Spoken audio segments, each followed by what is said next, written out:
Warning: the following live broadcast may contain loud, obnoxious, shrill, and alarming noises that might be considered disturbing, if not outright uncomfortable to listen to, especially if you are wearing headphones. I share my office space with an African gray parrot and two parakeets, and I have no control over their behavior while I am live streaming, unlike my regular videos where I have the opportunity to edit them out as best as I can. If you are sensitive to loud, surprising background noises, I recommend either not turning your volume up too loud or watching my edited pre-recorded videos instead. Viewer discretion is advised.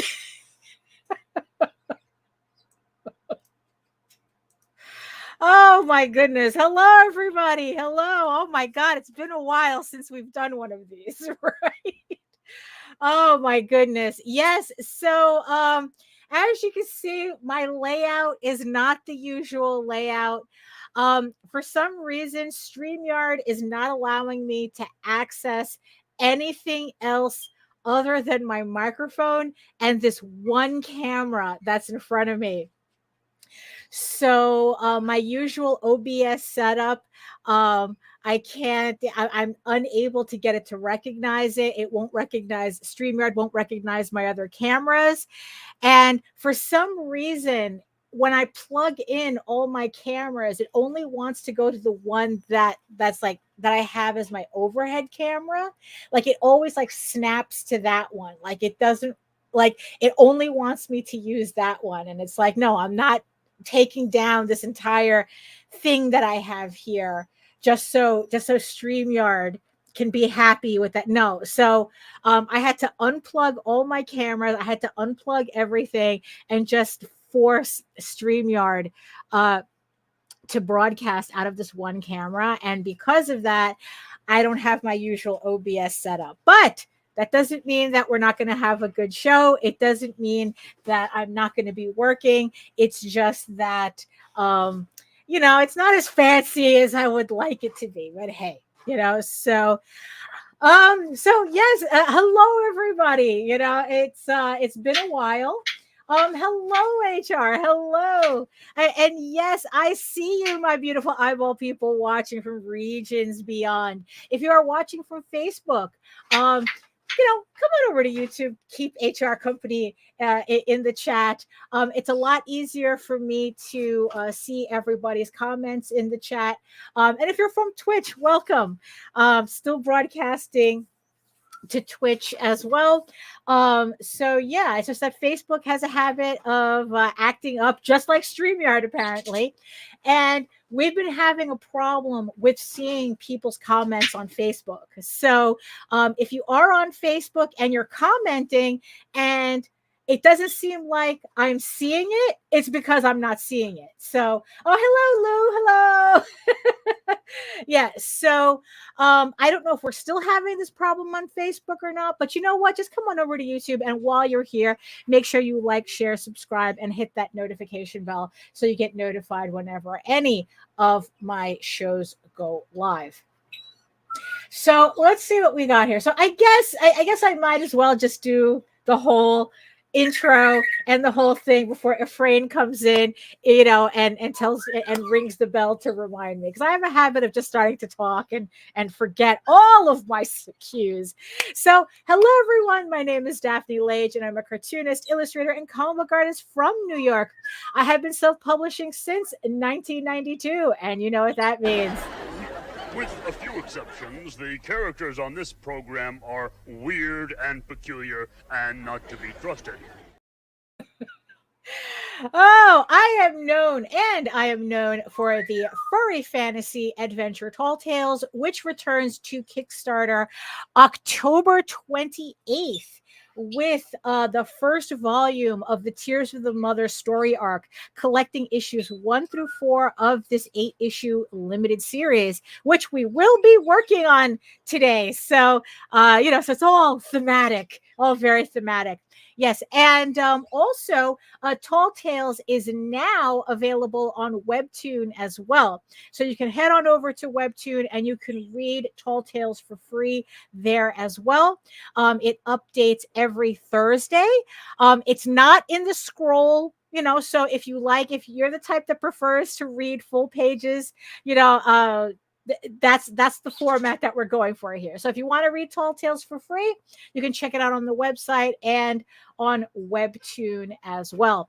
And I am also known for my medieval fantasy drama Eager Raven, Heir of the First Unicorn, which also returns to Kickstarter early 2025. Geez, could you imagine we're talking about 2025 now? With issue 9 of this 16 issue series. It's been a while since I think I've spoken about it on this vlog, on the draw stream, but we'll get to all that in a minute. And also, you can read Eager Raven for free on Webtoon as well. Eager Raven updates every Tuesday in the evenings on Webtoon. I think it's over the 5th chapter has already uploaded on Webtoon. So if you want to read Eager Raven for free from the beginning, along with Tall Tales, you can also find it on Webtoon. And I am also co-host with Nita Landing on the Rage Into the Vlog show every Monday and Friday, every 11 a.m. Eastern as well. Oh, and one more thing before I forget. Right now on Kickstarter, House of Bob, Fetish Fantasy. We'll talk about this in a little bit because I think that I've been gone from the streams long enough to practically not talk about this campaign. So we'll talk about it in a bit. But the link is in the show notes. It closes Friday. It is a sketchbook Kickstarter where you can also order commissions from me. So if you want some original artwork from me, this is the way to do it. And it's probably at this moment the only way to do it. So the link is in the show notes and in the chat as well. It closes Friday.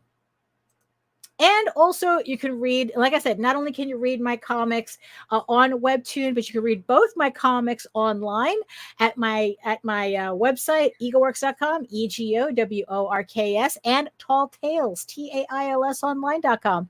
And you can check out all my videos on how I make my comics here on YouTube, if you're joining us from anywhere else, at my channel here at Daphne Lage Art. So like I said, if you are joining us from anywhere, come on over to YouTube, like, share, subscribe, and hit that notification bell so you get notified whenever any of our shows go live. If you want to, it's like you see me on the vlogs on Mondays and Fridays, and this draw stream every other Wednesday at 4 p.m. Eastern. So let's see what else is. Oh, there you see. I see. I was able to do the. Hey, Afraid. I was able to do the. I was able to do the intros before you told me. So yes, thank you, Afraid. And hello everyone. Hello Michael. Hello. And I got to brush up my Spanish here. El cíclico de cebo nunca se vio tan peludo. Something's naked. Something's naked in this sentence here. That's all I was able to get. Let's see. De cevo. Tell me, Afraid. I need a translation here. And there's something. So it's like you've never saw something so naked. I'm almost afraid to see what this front part here means. But you can tell me. So, oh boy. So yeah. So I think I haven't done one of these art streams for like I don't know, a month. Something's hairy, right? Something, right? Peludo. Maybe hairy, right? Maybe because it's like in Portuguese, pelada is naked. So maybe you're saying something is hairy. So peludo is probably hairy. Yeah, that probably sounds correct.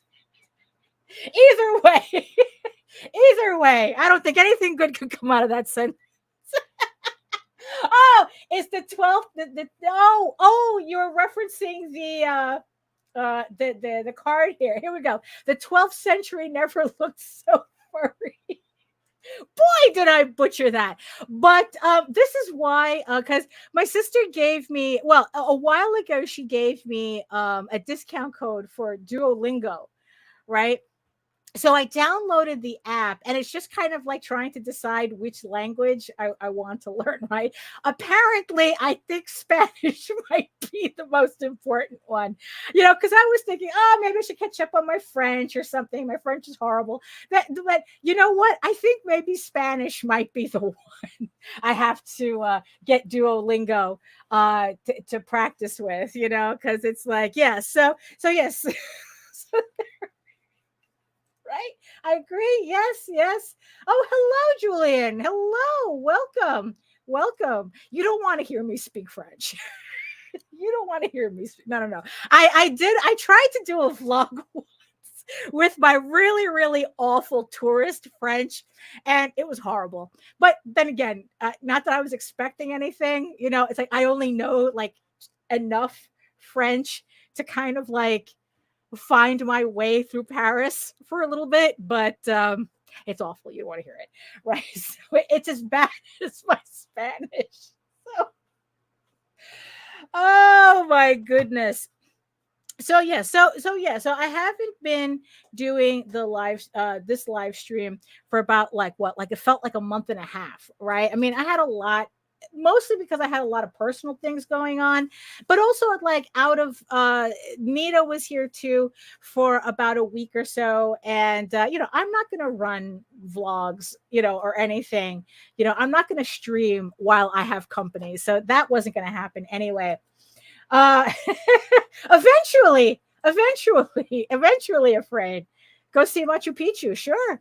Um, you know, um, but I just had a lot of nonsense going on that it's like, it was just a lot easier, unfortunately, to not do a stream in order to take care of it. Sometimes you just got to take care of business. That's just what it is. And hopefully now I can kind of like get back into the groove of it, so we can I only understand French if Eddie Izzard is speaking. Yes, me too. Yeah, I know exactly. I know exactly what you're talking about. So like I said, the Kickstarter, actually, since I'm stuck on this, I'm not on my regular setup here, right? So I guess like I have to like do these little things as well. So as I guess to get some housekeeping out of the way, so House of Bob and Mondo Bondo is on its last 2 days on Kickstarter. The campaign closes Friday. For those of you who are just seeing these for the first time, this is my collection. These two are my collections of spicy furry artwork. If you can kind of like get a sense from the covers, except I cannot open these books without getting kicked off the air. So I don't want to try anything. So, but trust me, if you go to the link that's in the chat and in the show notes, there's some censored samples there that you can take a look at. But these are the first of a new series of sketchbooks that I'm going to be offering on Kickstarter. I had some false starts before, but I think now I have a format that I really like, and that I can actually use to come out with sketchbooks consistently. So that's what I'm going to do. So Fetish Fantasy is the first book of the series, and then there's Mondo Bondo. What's special about this, that this is a remaster of a sketchbook that I had put out back in '97. So at the late last century, I put out a sketchbook, and what I did was I remastered it, put it in this new format, recolored the cover, set everything up, and now you can get this book. Has been out of print for pretty much decades, and now it's back in print, and now it's going to be a regular addition to my sketchbook series.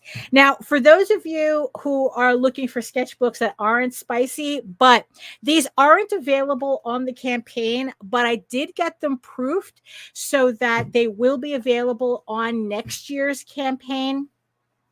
So for those of you who want something not as spicy, you want mild, sketchbooks. So I did remasters of these previous sketchbooks that I did as well. So these two are furry pinups. These two are for the guys and the girls. So something for everybody, right? So at least these I can show. So these are the interiors of the book. So this is Beach Bodies. This is the all male furry pinup sketchbook. This artwork like dates back from 2014. So what I'm doing is collecting a lot of my previously released artworks into this new format, and then I'm going to like offer up brand new sketchbooks as well with my newer artwork, just so kind of like I can create an archive of my artwork. And then this is the furry pinup one. Like I said, these are my proofs for this one. A lot of these pieces are still hold up. I'm very pleased with them. And this one is Furry Bikini. These are going to be available on like I said, on next year's campaign. So along with the latest issue of House of Bob. So, and then what I want to do is I want to make releasing sketchbooks a regular thing. So people who like to collect my artwork can do that. Another sketchbook that I have proofed out as well is Catch of the Day. This one is more themed towards furry mermaids. So this one especially is based on how there are fish that are named after like land animals, so you have like lionfish, dogfish, cowfish, it's like a leopard, a leopard fish, so that's what they're all based on. So if you like mermaids, this one is going to be re-released as well next year, right? And then lastly, this is a House of Bob book again as well, but the difference is that this is a censored version of kind of like a clean version of House of Bob. It's still a little on the racy side, but at least this one I can open up on camera. So this one, this book was originally a Patreon exclusive before I had a fight with Patreon, and I just pulled House of Bob off of Patreon.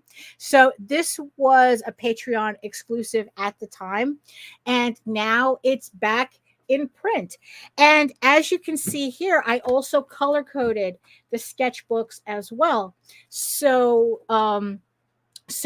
the like rated R ones are going to be in black. The rated G ones are going to be in white. The yellow is going to be kind of like your PG-13, and I do intend on releasing a red series, which is of course your NC-17 pieces. So that's what I have planned right now. Like I said, House of Bob. These two are on Kickstarter until Friday. So also the thing with this campaign too, I did mention that already, that you can get commissions from me. It's probably going to be the only time you can get original artwork from me and commissions. So if you've always wanted to get a commission from me, this is the campaign to do it. After this, I do not take open call commissions. I also have sketch covers that I can draw on as well, kind of like do sexy cosplay covers with the House of Bob girls. I don't know, so you can go get that as well on that campaign. Oh, hey, Chris. Hello. Also, let's see, another big thing that happened in the last month and a half that I was not running. I was not running shows here. So the penciling, it's like if you watch the vlogs, you know all this already, right? But if you're coming in because you don't really watch the vlogs regularly, then it's like some of this information might be new. So, we'll run with it, right? So in the past month and a half, about, I completed the entirety of Eagle Raven Heir of the First Unicorn. I have everything all penciled and lettered. And all I have to do now is just ink and color it. And we're off to the races. But as a series, penciling, layouts, everything, it is done. Everything is complete. It's actually 16 issues.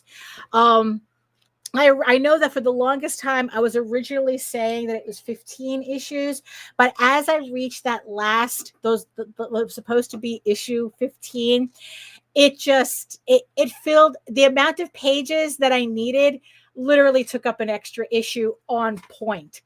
So 32 pages. This is an issue 16. So Eagle Raven Heir of the First Unicorn is officially 16 pages.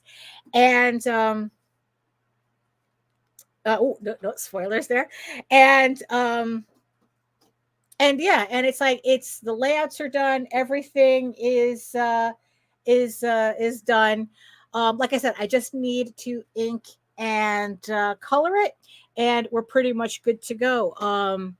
But yeah, it's just really nice to kind of have this completed. Because for me, the layouts and the pencils are kind of like together, are kind of like, they're the most difficult part of the process of doing a comic, any comic whatsoever. It's the layouts, it's because it's like, you want to make sure that all your panels work together, they tell the story, that when you don't have dialogue, you can still tell what the story is. Pretty much, so that's why it's a little difficult. It's a little difficult for me while I'm doing layouts. And it's like, and the fact that I was able to finally get this done, that's like a lot of effort out of my head, right? And the thing is too, is that now that I have, like, this is a story that I've had percolating in my head since 2000, right? And with issue 16, when I finished issue 16 and realizing that my entire story is now on paper, it's like I have this giant space in my head now for other things, because now the entire story is written down. It's sketched out, it's laid out, it has lettering, and I don't have to commit brain power to that anymore. And it's just, it took a while for me to kind of like get over that feeling. Like, I was joking with Nita that it's like, it just felt like I could just like disappear right now and I'd be satisfied because this story is finished. Like, even the special epilogue that I wrote, that's going to be like a stretch goal, kind of on the campaign. But I mean, the thing is though, is that even though this is kind of done now, the actual issue 16 isn't going to come out until 2027. I mean, it's just like, it's kind of ridiculous to think of it like that it's like, yes, it's done, but it still has a long way to go. So yeah, so at least this is just literally like one chapter of my creative life finally out of the way. Yeah, HR, it's like, yes, so now I can discover, so he says, so more people can discover my stuff. Yes. He's like, oh, nice books, what about coloring books on Amazon, like a hook in? Yeah, people were joking. I think Jake was joking about, nice of you to make coloring books. And I go, you know what, yeah, you can use these as coloring books if you like. I haven't really looked into selling stuff on Amazon at this moment. Right now, it's like I'm just trying some. I'm just trying some certain things to kind of like. I have to fix up my store. There's some there's another website that specializes in digital goods that I want to like look into so that I can sell my EPUBs and yeah, I could do digital coloring books too there too as well. So that I could sell like PDFs of everything and my novels, my little novel chapters, my little chapbooks. I can sell them there as well. Yeah.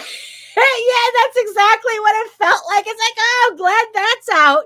No, it was just really funny how that felt.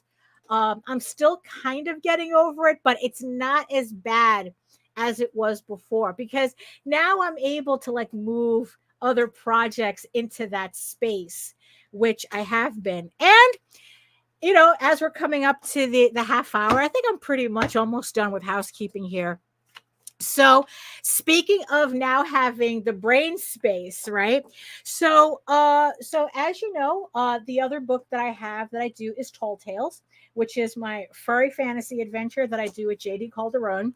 And this series, Tears of the Mother, it's an 8-issue limited series that just a couple of months ago, we just put out issue 6. So one of the things that I had wanted to do as well for this year, since I was penciling so much, is that I had wanted to pencil everything that I have pending, right? So part of that is penciling Tall Tales issue 7 and 8 for this series. Now, for those of you who missed it, if you head on over to my to the show notes, I have a link to my store where I have these individual issues available in the store as well. What's cool is that I just got a notification from Mixum that my proofs for volume 1 of this series has shipped. So I should be getting that hopefully by next Wednesday, so I can show it off, because that's going to be this along with that first trade paperback is going to be the next campaign that launches after House of Bob. Like I said, Tall Tales comes back to Kickstarter on October 21st, not the 28th. I made a mistake there. No, October 28th. No, I was right the first time. October 28th. October 21st is a show that I have with George Medina. So I have it on my calendar here, and I just confused the two. So at least hopefully by Wednesday, I will. Ooh, spicy tarot cards. Oh, that is such a good idea. Oh, I gotta write that down. Hold on. I gotta write that down. Hold on.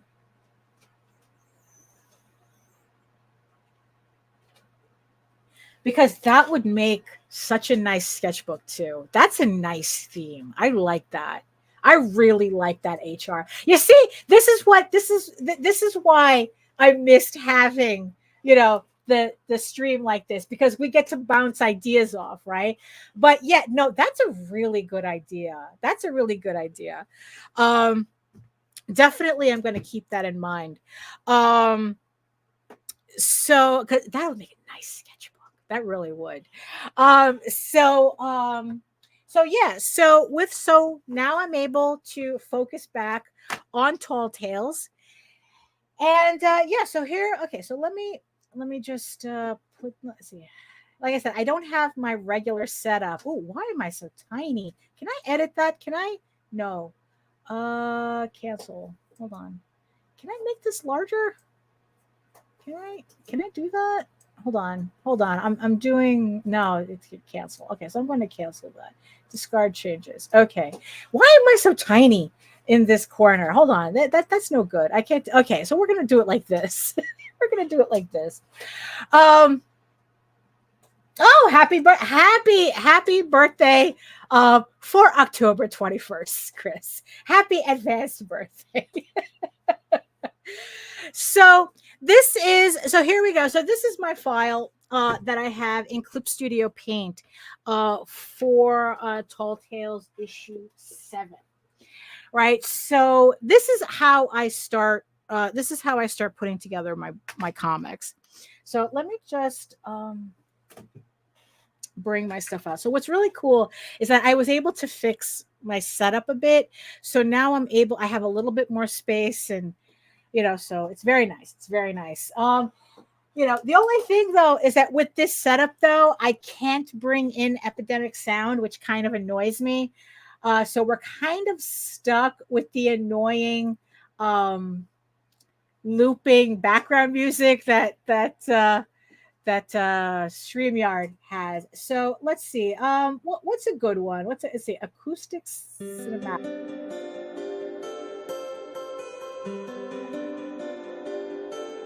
So usually I use this one because I need it. I'm going to stick with this one. I have an affinity for this one. It's not exactly lo-fi. Let me see. Hold on. Let me set that music. Yeah, it's not exactly lo-fi, but I don't want anything that sounds a little bit too bombastic in the background, especially for the amount of loops that this music does. So we're kind of stuck with it for an hour and a half. So this is how I set up. This is Clip Studio Paint, and we're going to start with 32 pages, and pretty much we're just going to start with this is my first page, right? So here is my script. So here is hold on, let me do so here is my script that I am going to be working from right here. So let's see, what does it say here? Okay, so obviously a lot of these names are not going to make any sense if you're not familiar with this series. But pretty much this is going to be what I'm going to be working with to put together this first page, right? So, so this is kind of like the thing that I have to kind of like think about, right? So in the opening scene, show Ball's death and show him looking haggard and beaten like he's been through many battles, and show him limping and show him with a gaping wound on his head. Oh, okay. Show him walking through the wall that leads into the castle and at the center of the labyrinth.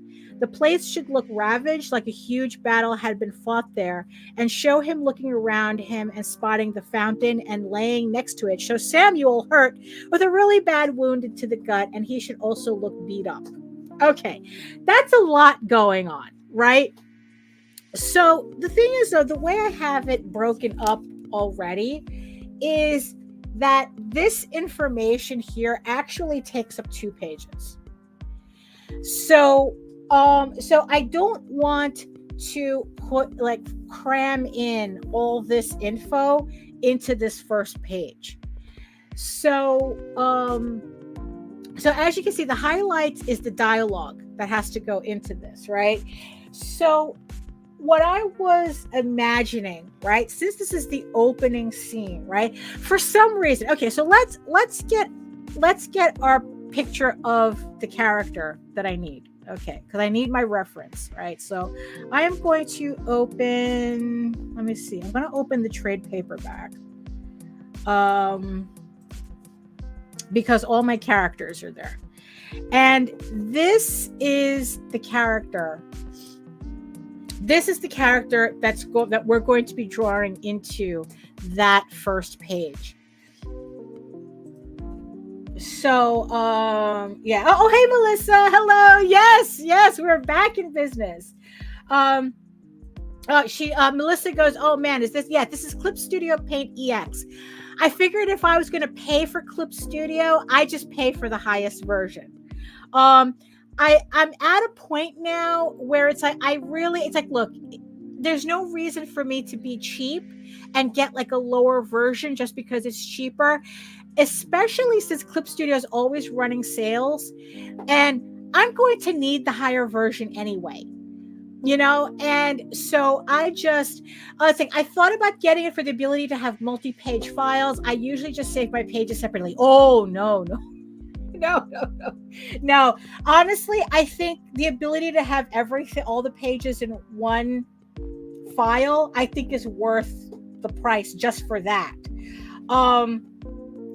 Honestly, it's like, look, you're a professional, I'm a professional. It's like, use the professional version of the product. I mean, because it's like, we're going to need it. Even if we don't know it's there, we're going to need it. So that's why I just went straight for the EX version, even from the beginning. Because there just comes a point where it's like, look, you're going to use it, right? And it's like, anything that helps make your workflow easier, that's the trade-off with the money. It's like, your time or your money. And, and having all the pages in one file makes it so much easier. When I was working on EGORaven, the ability to kind of like look at all my pages and lay everything out in context to how the pages open and flip, and kind of like really get a sense of, okay, it's like, oh, this would look good on a splash page, like on a 2-page spread. So this is, so I'm able to plan it out better that way, just because I have everything in one file. So I would just go ahead and get EX. Honestly, I would. Hold on, right. So where were we? Oh yeah. So this is the character we're putting in. Right. So let me see. So let me go to my final issue. So this is my final issue right here. Right. So the other thing that I have to also take into consideration is, how did I end the last issue? Because especially when you put this in a trade paperback, whatever this first page is going to be it's going to be right here. They're going to be side by side. So especially when people are reading the trade paperback, they're going to have a fresher context as to how the next chapter opens in relation to how the previous chapter finished. So I want, even though in the individual issue people are not going to see these together, I want this to work for the trade paperback. In fact, let me show you something that I did in EGORaven, where this is how it kind of like just ended up. I initially did not plan it this way, but when I finished issue 15 and realized that it's literally going to flow into issue 16 immediately. So what I did originally it was supposed to be a splash page, right? This was supposed to be a double page splash page in issue 15. But the way it ended, I was able to chop the splash pages. I was able to use them as individual pages. So here you have this part of the splash page literally ending issue 15, and then the next part of the splash page starting issue 16. Now, in the individual issues, it's going to look a little strange, but when it's in the trade paperback, you're going to open that, and that's going to look like an epic double splash page. So this was inadvertent, but it worked out really well. So that's kind of like how I'm thinking, with this page we have to start. So here's the castle, here is the walls they're going through. So kind of like the information that's going to, yeah. Thank you. Thank you, Melissa. Yeah. So the information that I just read to you, some of that is already here, technically, right? So again, I'm thinking about the trade paperback. So when you see this next page over here, that visual information is going to work together. right? But the thing is, though, is that we still have to apply that visual information for the individual issue too. Oh, so also the other thing that I wanted to also look up is what was the last scene this character was in. So I know for a fact he's right here. So this is the last scene that he's here. So here he is. Here he is right here. He's obviously in different clothing that I have to take into consideration, right? So I have to take the information from this scene and also incorporate that into this next page. You see, this is why layouts take me so long. Okay, this is why layouts take me so long, because this is literally me explaining how I'm thinking about my process before I even put the pencil to paper, right? Well, to file, to Clip Studio Paint. Of course, there's no paper, there's no pencil, but the thought process is the same, right? So this page that we have, this blank page that we have right here has to also reference this page in the previous issue. So let me see if there's anything else here that I have to consider. No. Okay. So we're just okay. So I'm just going to have this to the side so that I have my page here, right? We already know what the last page of that issue looks like, right? So what am I thinking here? So how I'm kind of, I don't know, for some reason, reading this scene, right? For some reason, it kind of reminds me of that scene from Lord of the Rings. Oh, did I just break this? I think I just broke this. I think I broke my thing here. Looks like it. I don't know. What did I do here? I don't know what I'm doing here.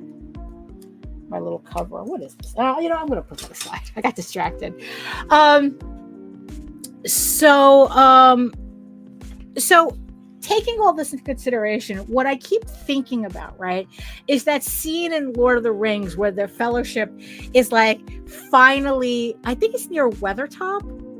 I think it is. Where it's like, it's kind of like they're introducing, like they've already left Rivendell. They're on the quest, right? And then you have that one scene where they're kind of like coming into like this rocky area. I could swear it's Weathertop. And they're like one by one, right? It's like da da da da, right? It's like they're coming in. You see Gandalf coming in, and all the other characters are following behind him. It's kind of like the official start of the Fellowship, right? So that's kind of like the visual, the vibe that I'm getting from this, right? So okay, so let me get my my pen here. Right, and we're going to be using the mechanical pencil, right? And let's see, what do I got here? So I'm trying to combine all these elements, right? So I don't know, I kind of see it like a big stone here, like, because we're talking about like a really rocky area, so and then I want something on the floor here. So we're going to leave it like that, right? So I want to get the feeling that like the rocks that he's coming out of something, right? So we have something like this, right? And right. So then what I'm thinking, right, is that he's okay. So we're going to put him here, right?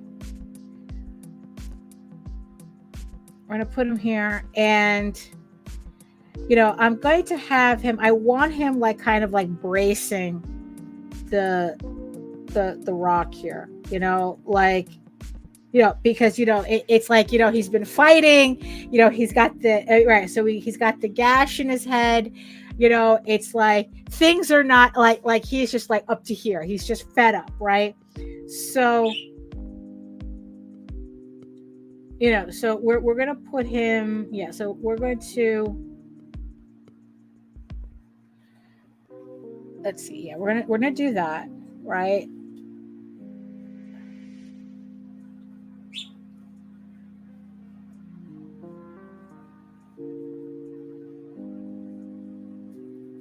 I have to like kind of pay attention more with the way I do male torsos, or just like torsos in general, because I don't know, I forgot what I was looking through, and I realized that I had a habit that I have a habit of drawing all my characters with short torsos, like, because like they're all short, because it's like when you use, like, there's this artist thing, I don't know whether it's all with all artists, right?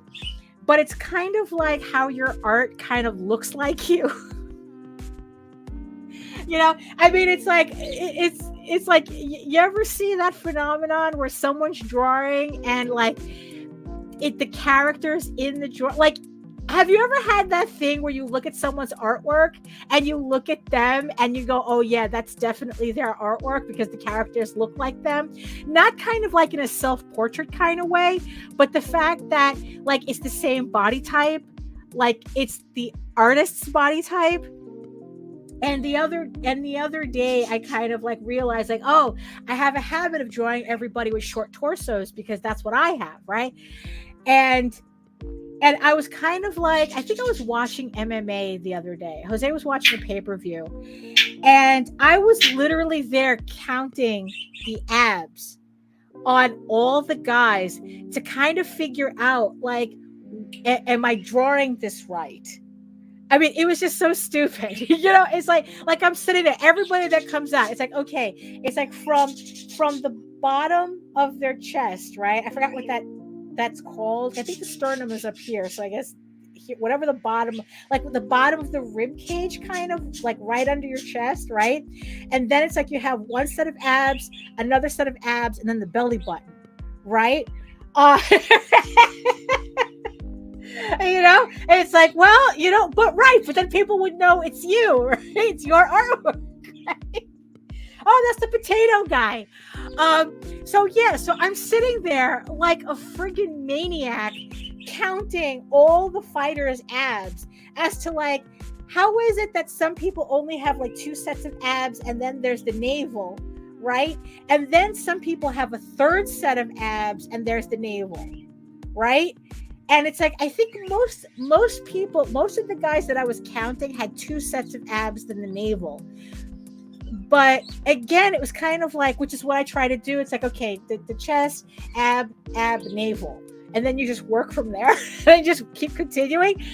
But, right. So it's like take this for a minute. So like, I would like to, it's like, so here's the chest. Here's 1, 2, right? And then here, I say 1, 2, and then here's the navel, right?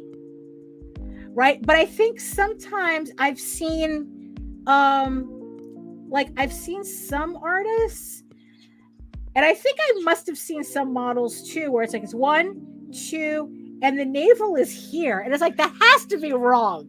That looks a little too low. Like, so pretty much most of the time I go for the 1, 2 navel. And then I think you have like another, so you have, well, technically this would be it, right? So you have 1 set of abs, 1 set of abs, here's the navel, another set of abs, and then that, right? And then it's like you kind of go into the pelvic area, right? Right, kind of like that. So I've been kind of like obsessing with that for the past couple of weeks. I don't know why, like, it bothers, I don't know, it kind of bothers me, but doesn't bother me in a strange way, right? So, where were we? Okay, so we have So we have this character here, right? Right. So he's going to be like kind of like walking out.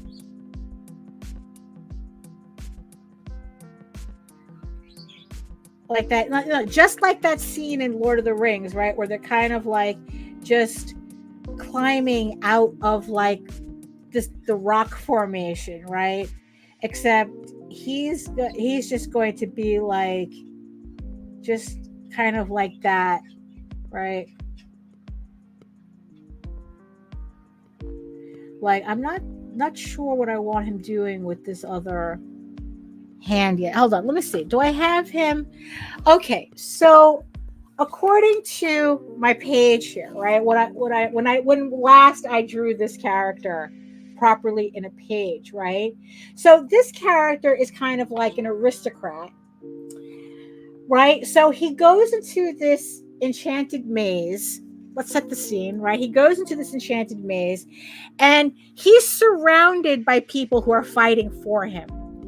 So the only thing he's carrying is his cane. Right? So I would kind of think that, you see, that's the thing. I have to reread the script too, because I don't think he ever fights. I don't think he's a fighter at all. So like, even if he did have a weapon, I don't know. Like, hold on. Let me refer to the script. Let's see. Let me refer here. Okay. No. Oh, okay, no. No. Let's see. Is this the only place where he shows up?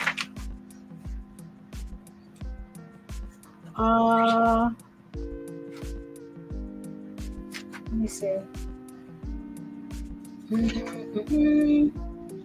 Switch here.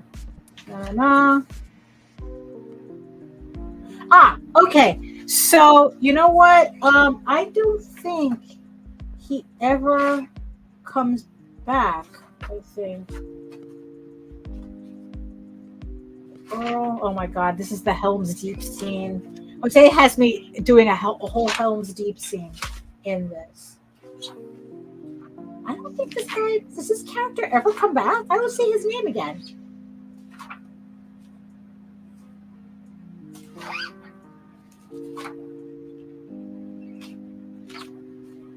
I guess that he's just one of these characters that he just, no, I don't see his, no, I don't see this guy's. Okay, so you know what? Okay, so I'm just gonna have him carrying his cane. So, you know, we can always change it later. Let me see. Probably he should be better if he had, if it angled a bit. Like he kind of has his hand here and he's using the cane like that. You know, like probably, you know, for leverage elsewhere.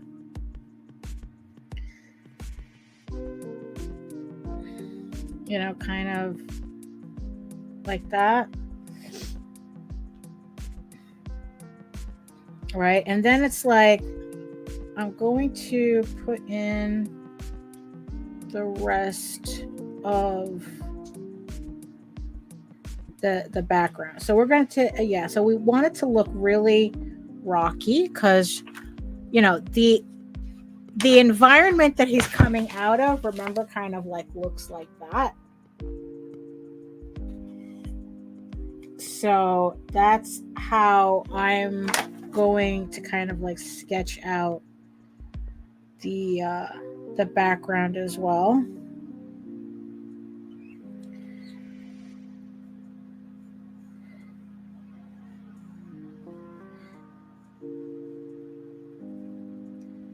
You know, because it's like I think for this first page, it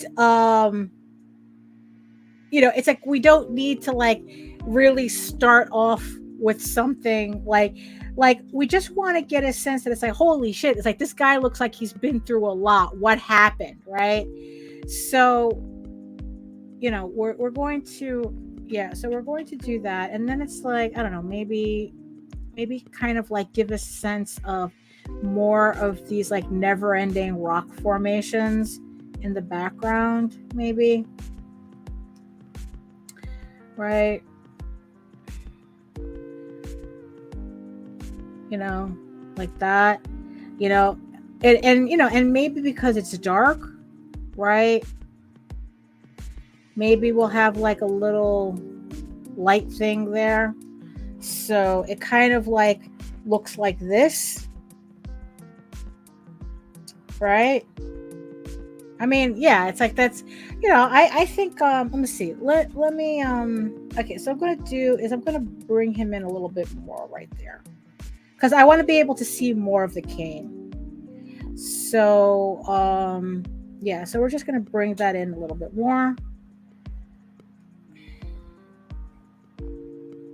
Okay. Right. There we go. Okay, so all right, so this is pretty much how I was I was visualizing how the book opens is with this, right?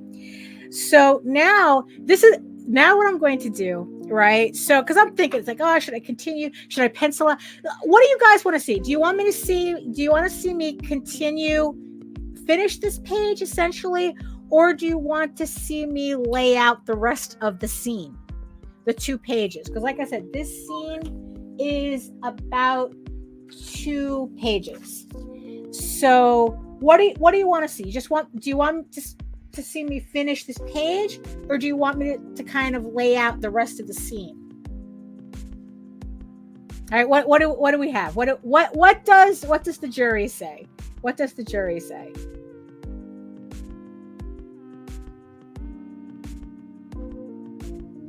Scene or page?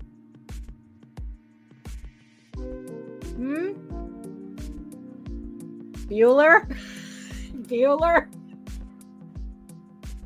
You know what? While you guys are thinking, okay, let me tell you. It's like while you guys are thinking, okay, page. Oh, hey, Joseph. Joseph wants to see me finish the page. Okay, do what? Okay, so Lou says, foreground depth something. Page. Lou says page. It's the work process. Page. Okay, so. All right, so what's my work process? So usually, honestly, something like this, I could finish. I could do the page. You know, it's like, because it's just technically we're kind of in the pinup stage of this, right? So this is a very simple, technically, page for me to work on, because the layout part. But look, Melissa, look at this, right? So this is what I like about this. So what I like is being able to do this, right? So here's the first page, right? So the fact that it lays it out according to like how it would bind. So like, you know that these 2 pages would be side by side, which I really like. And it just makes it so much easier for me to like plan out the rest of the layouts when I know where the pages fall. Before, I never had to worry about that, or because I just, you know, because I was working page by page, I didn't really think about, like, I knew how the panels were supposed to work together, but I really didn't consider like the reader's perspective into like what they see when they turn the page. Like, I only really began to pay attention to that in the last couple of issues of Ego Raven. And what this really allowed me to do was to plan like really important scenes. And it's like, okay, what does the reader see when they open up the page, right? So I know that, okay, they're going to see this page first. So something important, either something important has to be here, or if I'm trying to kind of like control what information the reader gets first, then maybe I would like it would tell me like, okay, put something here for important here, because they're going to open the page, see a normal page, and then when they finally get here, they're going to be surprised by what's on the page. It's kind of really weird. There's also that theory that it's like, all your important stuff that crosses over to the next page, you put in this area to kind of encourage the person to turn the page. But that never made sense to me, because like, they're reading your book already. Why do you need to encourage them? It's like they already know they have to they have to like turn the page, right? But honestly, just to be able to do that, to look at the entirety. But check this out too. Tell me if your version does this, right? Because what you could also do too, if you wanted to check how your layouts are working, is it this one? Let me see. 3D preview for binding. Is this it? Let me see. Hold on. Let me just save my file. So let's see. Export multiple pages. 3D preview. Do you have the 3D preview? Okay, so it's going through all the pages, right? Because honestly, I think this part is really worth having the Clip Studio Paint EX, is that it gives you literally a 3D view of your book. You see, so there's the sketch, there's the first page, right? So it's like, you could see it's like, oh, how it opens, right?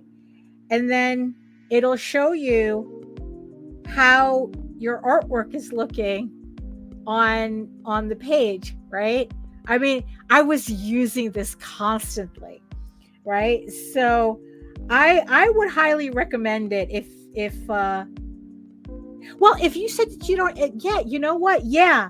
No. So yeah, it would have to be EX, because if you're saying you could only save your pages individually, I don't think it would have this. But this way you can kind of see like, okay, how the reader is going to see your pages. And I found this invaluable, so so honestly, really, I highly recommend EX. Just go for EX. I really, I highly doubt you're going to regret it. Highly. It's, so this is also another thing too that Clip Studio Paint does that I absolutely love, and I do this all the time, right? So I'm going to take, so here's my pencils, right? So what I'm going to do is I'm just going to copy and paste it. So now I have a double, do I have to do that? No, no, I don't have to do that now. But okay, never mind. So this next thing I'm going to show you, I use this all the time. I was really using it. So look at how messy my pencils are, right? And I don't want to go through the trouble of, putting in a new layer and then drawing on top of that. It's just pencil on pencil, even if I try to like, but here's so if I do Control B, think of it like this, Control B for blue, it gives me a blue line that I can now draw on top of without that underlayer confusing me with all the scribbles, right? So I use this all the time. It's like, just so now it's giving me just a blue line. It just turns everything blue. You can turn the layer into all these different colors, but I just pretty much use blue because, like I said, it reminds me of my blue lines that I used to do on my traditional, right? So I'm going to go back to my regular pencil, right? And we are going to we're going to sketch in the guy, right? We're going to sketch in Ball's death. Also, kind of. Uh, so so because I already have an underlayer, all my messy sketching, I don't have to I don't have to really do that. I could just like concentrate on just get the pencils,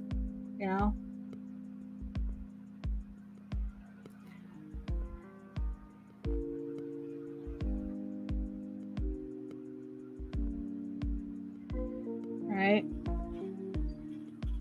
All right, so let me see. So here, right. So here we're going to have this guy who's obviously, he's a wealthy guy, probably, always surrounded by servants. He's the last survivor of getting through of his troop or whatever, getting through this maze with all the monsters attacking, right?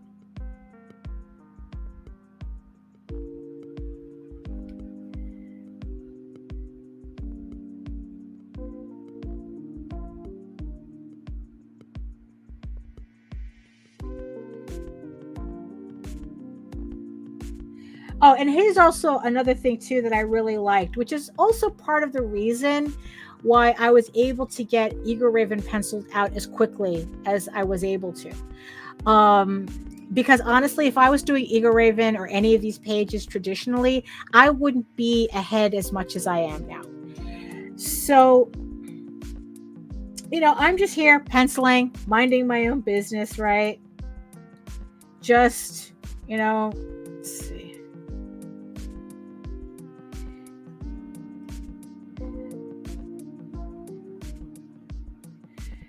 Just kind of like, it's like just working, right? And then it's like I kind of realized that it's like, I think I made his head, I think I made what I started off, maybe like in the wrong position, or it's a little too low or a little too large it's definitely a little too large for the body, the body undersketch that I did, right? So all I have to do, right, say it's like, you know what, it's a little too big. Let me tweak it a bit, and, so now it's like I could just move the head into the position that I want. Yeah, it's off the model of the sketch, but I don't care. I mean, there comes a point where it's like, if you do this enough times, you develop enough muscle memory to kind of like be able to adjust, to eyeball and adjust without having to like constantly redo your undersketch. So any mistakes that would have stopped me traditionally, because I would have to stop and erase and readjust, I can just do that immediately and just keep it moving. Like, so now I could just continue with drawing in the character, now that I have his face in the position, in the better position that I wanted, and I'm telling you, I mean, it's like, it's so, oh, wrong.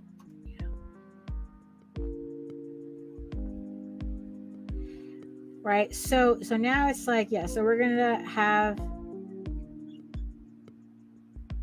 so there's that gash in his head. He's looking kind of rough,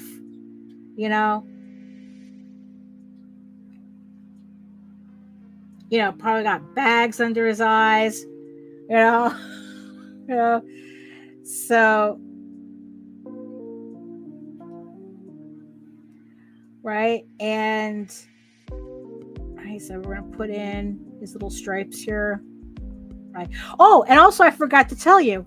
So when I was doing, you know what? I think the last time I had this show, I was coloring in the the Never Ending Tall Tales cover. And, I might as well give you guys, I might as well show you guys how it finally came out. So here is, so for those of you who remember all the previous, the previous vlogs I was doing, the live streams, coloring in this cover. So this is the final cover, right? And this cover is completely colored in Clip Studio Paint. I decided to use the opportunity to just get everything done in one program, as opposed to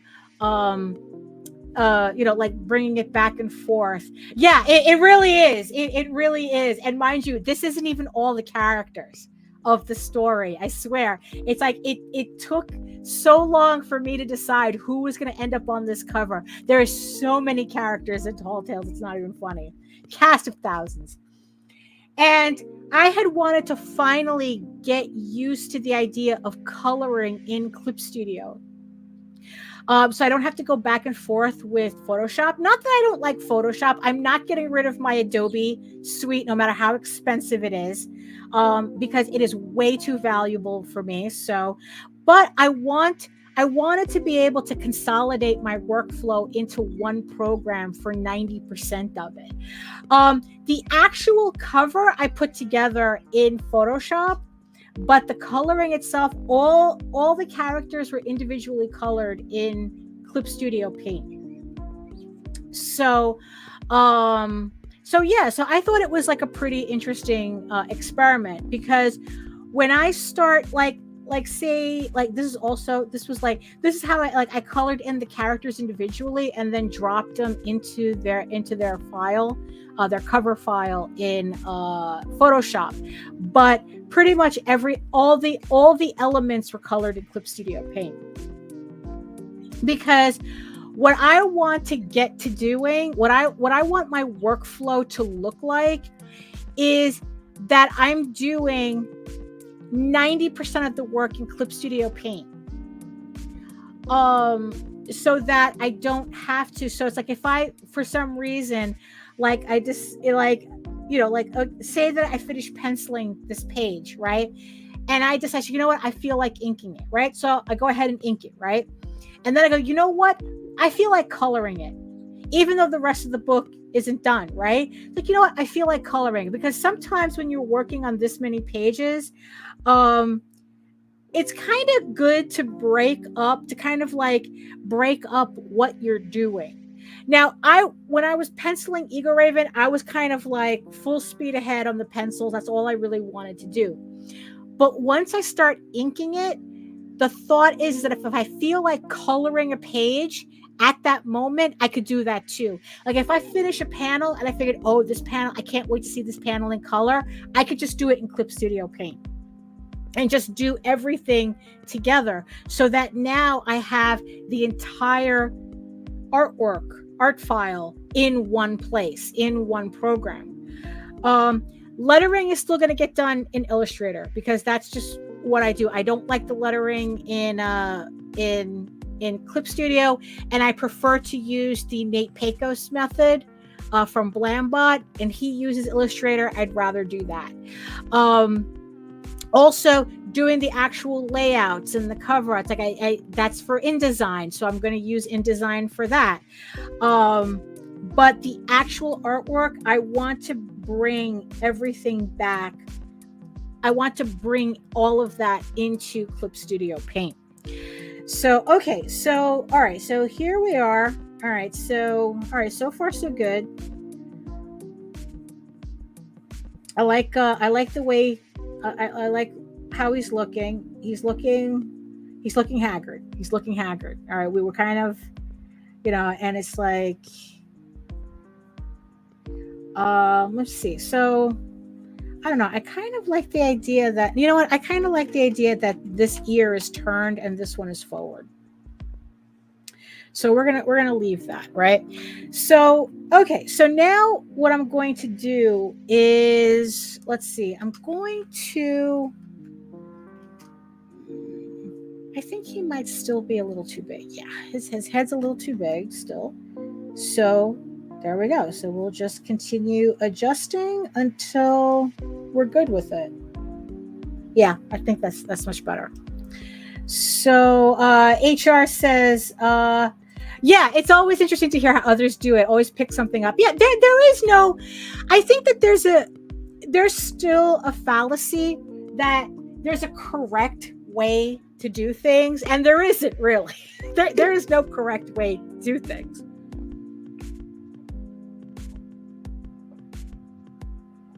The correct way to do things is the workflow that works best for you. You know, that's really what it is. I mean, and that could mean anything, really.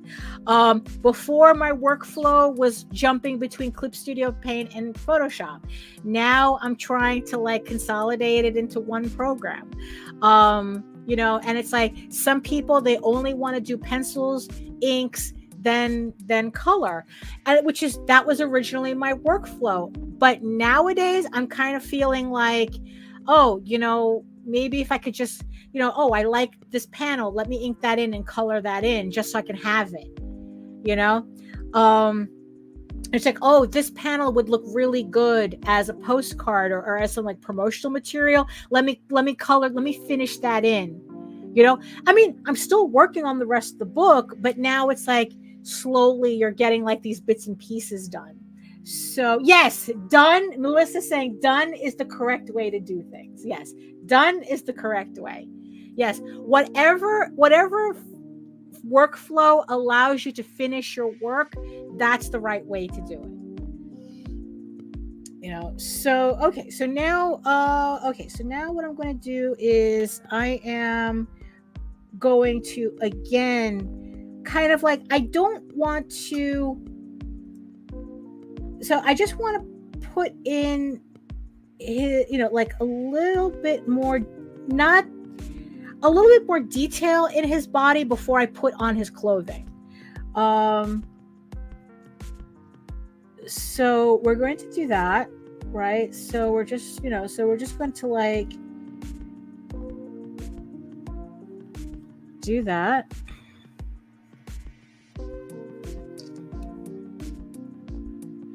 Right, kind of like get a better sense as to what's under the clothing before I put the clothing on. So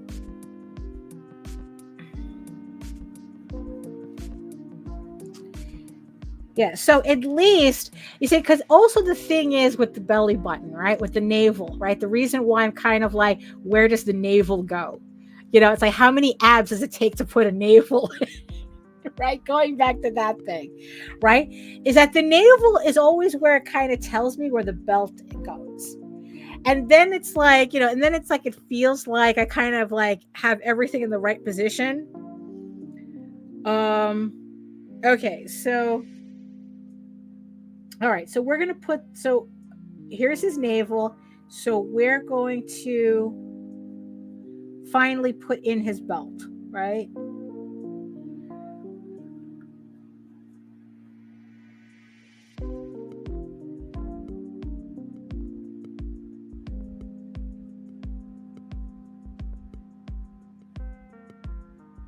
Okay.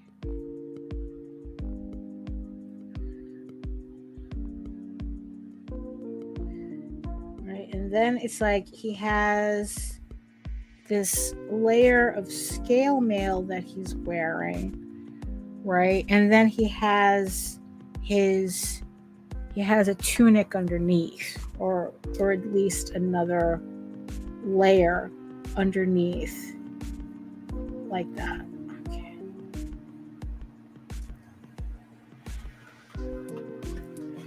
Okay, yeah, you see, so you kind of see how it's kind of beginning to come together.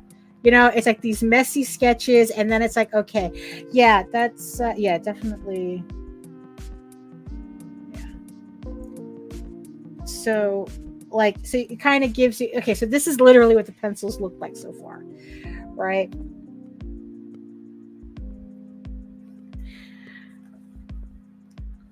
So, okay, so I'm pretty satisfied with that.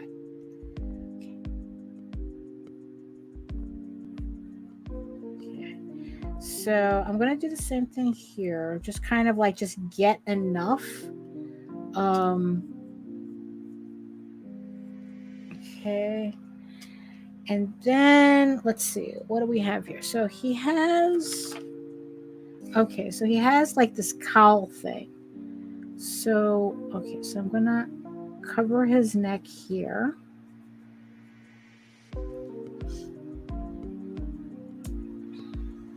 You know, and I'm referencing the comic. All right, so we're going to do that. And then, okay.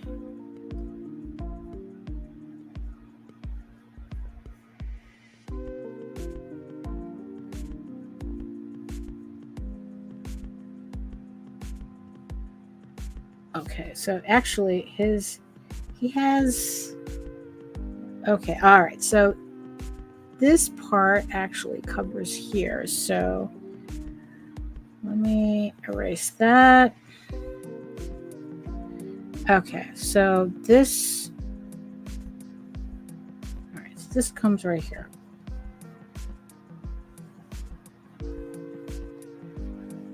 Now, here's also the thing too, right? That it also it's look, you do comics long enough, and this is going to happen anyway. Your style is going to change mid-book depending on how long you've been doing that book. Now, if you're the type that you're able to get your book done in kind of like a reasonable amount of time, like if you're doing a book in a month, you know, yeah, it's like you're not going to see that much of a style change between page 1 and page 32, right? But if you're doing like a longer story, like say you're doing a graphic novel, right? And you have to do 128 pages and that's stretched out over a year, right? More likely than not, you're going to see a style change from page 1 to page 28. You know, so they're going to see a style difference between page 1 and page 28, 128. Now, the thing is, though, is that the last time I drew, I think I drew this issue back in like 2020. You know, that's when I finished this issue. And now I'm doing issue 7 in 2024. You know, so I'm already beginning to see how my style has changed between issue 6 and issue 7. You know, and I mean, that's just what it is. That's just what it is. HR says, I'm old school. I can Photoshop, but I'm organic. I'm on a search for the right tools, pens, and textures. I almost found everything I'm after. Almost there. Yeah. You know, art. Oh, hello, Art by Trinity. So good. Thank you so much. Thank you. Yeah, I mean, it's like it's like, look, there's a certain, like the commissions that I have coming up, right?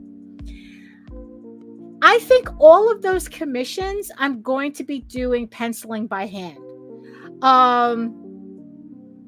So because it's like, I don't know, it's like, even though I can sketch digitally, there's something about actually doing pencils with a pencil that I'm looking forward to getting back to. And what I also noticed too is that my pencils in Clip Studio Paint are very, it's kind of different from the pencils that I do traditionally. Like the pencils that I do traditionally, they seem to be more deliberate. They're tighter. And I'm a lot more careful with my pencils in pencil than I am in Clip Studio Paint. I mean, because in Clip Studio, I'm able to be a lot more relaxed because I don't have to worry about mistakes because they're very easily changed. So, you know, I just showed that with this area here. And okay, so what does he have? So he has scale mail. So I want to put that in right now. I want to put that in like that. So, so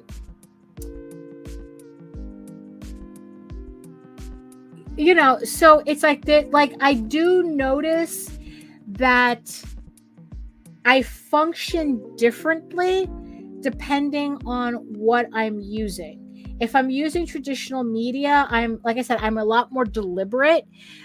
Digital allows me to be a lot freer and a lot less stressed about what I'm putting down on the page.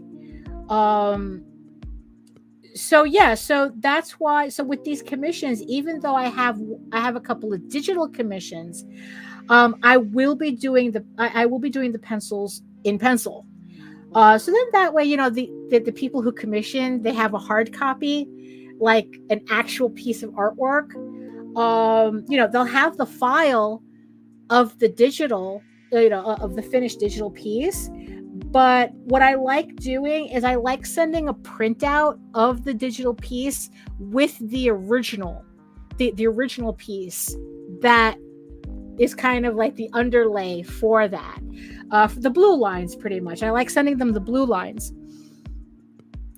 So I'm really looking forward to that. I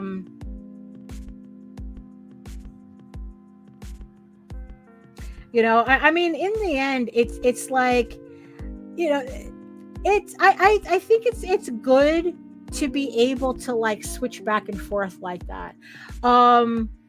What's funny is that like when AI really started to take off, there were so many digital artists who went back into traditional media because they wanted to be able to show that they could actually draw, that they could actually do what they were doing. It's just that they were doing it digitally.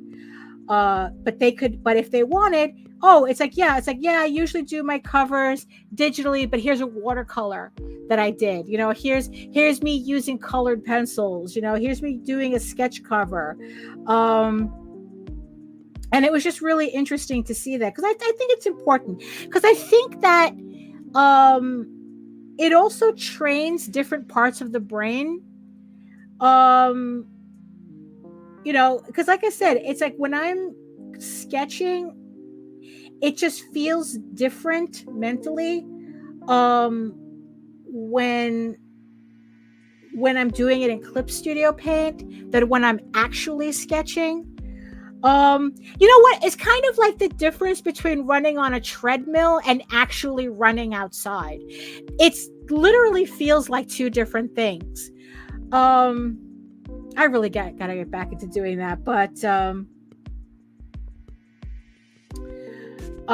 yeah, because it's like you can run on a treadmill all you want, but when you're actually running outside, there's a different kind of resistance you feel. You really do feel like you're using different muscles when you're physically running than if you're on a treadmill. Like it's kind of weird. You would think it would be the same thing, but it's not. And then of course, your environment affects, like how your body moves. Like it's like you're outside in the fresh air, you got the sun on you, there's actual concrete under your feet. It has a different feel than when you're in a gym or you're on a treadmill and you're on this rubber mat. It's like that's moving with you. When you're outside, the sidewalk doesn't walk with you. All that effort, you have to put in that effort. Let's see. HR says, yes, the right pen lines does much. I flow with a Pilot bullet point like no other. Felt pens kills my flow and style. Yeah, I get that too. I never could get into microns. That was the funny thing. There was something about the pens, like I had to ink with rapidiographs, and if I have to use something like microns, it's the Faber-Castell ones. They're not microns, but they're kind of similar. But yeah, the way they feel, you know, that's yeah, it could be different things. Like it feels different to use watercolor than it is to use acrylic, to use tempera, to use tempera paints.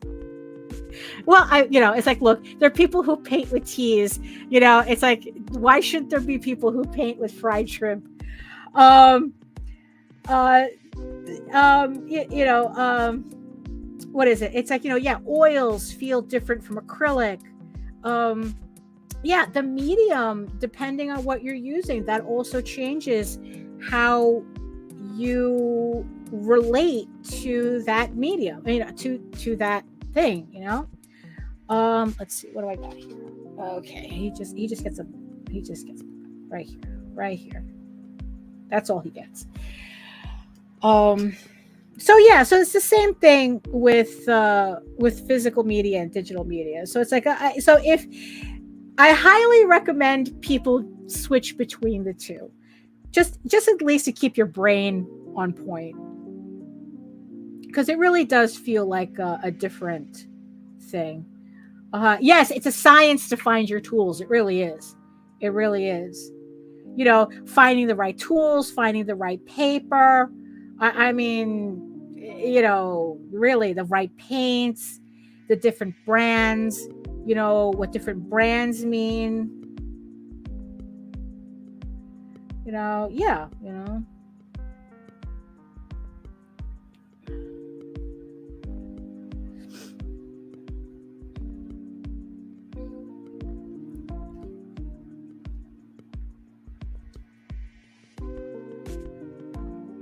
I know technically I could create this pattern, and do like a brush for it.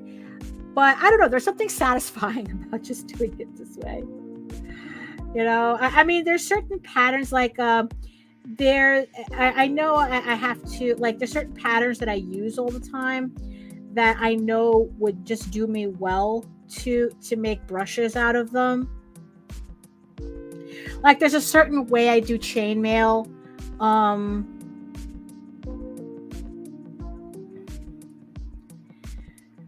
certain way I do stone, because it's like, yeah, I don't like using assets if I don't have to. I know we did an entire, I know we did I did an episode where I was playing around with the assets in Clip Studio Paint. I had downloaded some brushes or something.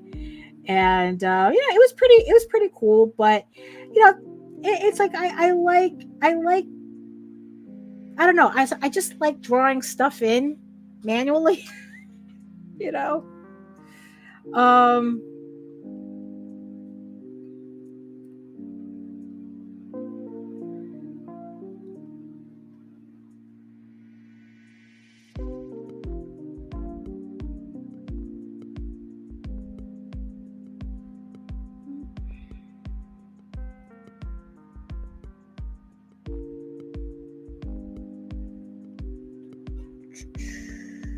Okay. All right. So this is what we're getting so far. So let me just take out that blue line. I love the fact that I could do blue line. I love it. So I think it's coming together. It's coming together well. I'm liking the way it's looking. Has kind of like a Prince Valiant vibe to it, doesn't it? What's fun, Jose had gotten me some Prince Valiant books. Let me show you these. Let me show you these. And where's my cursor? And so he got me a couple of these Prince Valiant books, and I am just like, I just absolutely adore, the way they look. Just absolutely adore that. I would love to do a Tall Tales special in this style. I mean, even an Eagle Raven one in this style, where it's like, you kind of like, you just have like little mini illustrations and it's just text, as opposed to it being like a more traditional comic, right? So, it's just, I just really love this. I just really love this, you know. But yeah, but these were like really fun. I have like the first 5 books. I mean, there's like, I think there's like 40 of these books. I'm not sure. The first 5 are fine. Yes, yes, absolutely, absolutely. Hal Foster is a genius. Yes, so it's like, so he got me volumes 2 to 4, and then I bought volume 1 on eBay, and I'm good. That's a lot of content right there for me to go through. I mean, the fact that I think there's probably like, I don't know how many. There's a lot. I don't know whether it was like 20 something or 40 something books. Frazetta's favorite. There you go. There's a lot. There's, but it's like, what, it's like, there's some things where it's like, I don't need the whole one, because I don't have the space for it anyway. It's the reason why I only have 2 volumes of Berserk. Like, the volumes are like this, and I only have 2 volumes, so that's all I can handle on these shelves. I have a lot of, I have some books coming in that, I don't know. It's like, I bought too many books. Can you buy too many books? I don't know. I don't think it's possible to buy too many books. But I have a bunch of books that I'm waiting to come in to kind of like assess the shelf situation in here in the office. So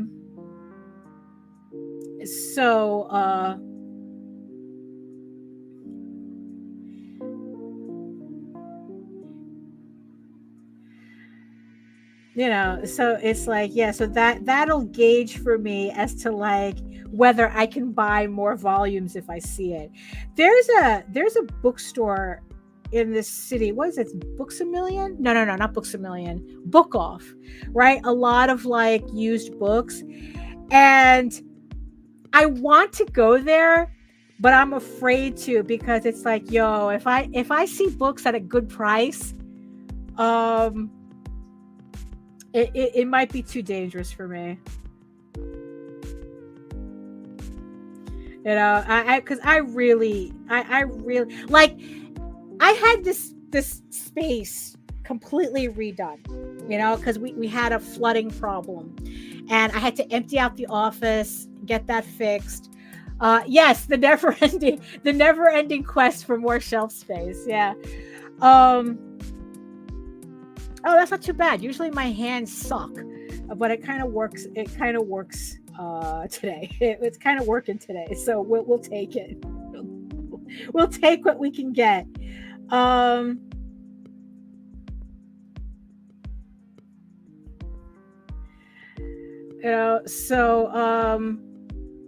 But yeah, it's like, so I emptied out the office, right? And I still have stuff under my beds that have yet to make it back in. And honestly, I'm at a point now where, hello,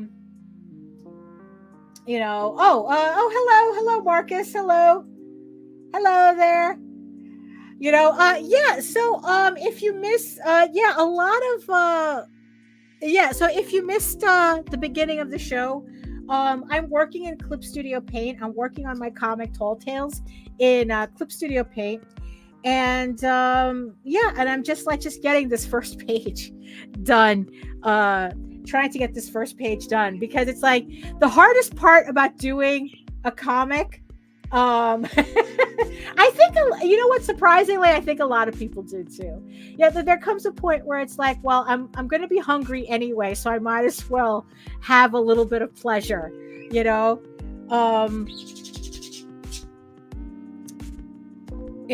on, let me just fill this in here so I remember that this is supposed to be, so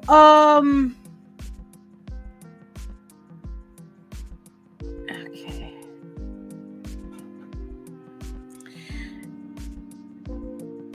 What was I saying? Oh, about the books, right? What was I saying about the books? Oh, rats. But that's looking out. Yeah, that's looking good. I like that. I like the way it's coming out. Yep, very yeah. Right. Oh, I Marcus, flattery gets you everywhere. He goes, I know nothing about this, but I'm instantly hooked. It's giving me Where Cats Meet Redwall vibes. You should be a bestseller, and I don't even know what it's about. Thank you so much. This, like I said, this is from my comic Tall Tales. Let's show it again. So this is from my comic Tall Tales. Currently, I have for this particular story arc, I have 6 issues. I have 6 issues that you can find on my website, but the previous story is actually 20 issues, which takes up 4 trade paperbacks. So I've been at this for a while. So what I'm doing is I'm just getting ready for the next Kickstarter campaign for my books, and if you like, let's see. So if you like kind of like furry Lord of the Rings, and I think Redwall is a good comparison to it, except without the obsession on food. I remember reading the Redwall books. The links to my website is in the show notes below if you want to check out more information about it.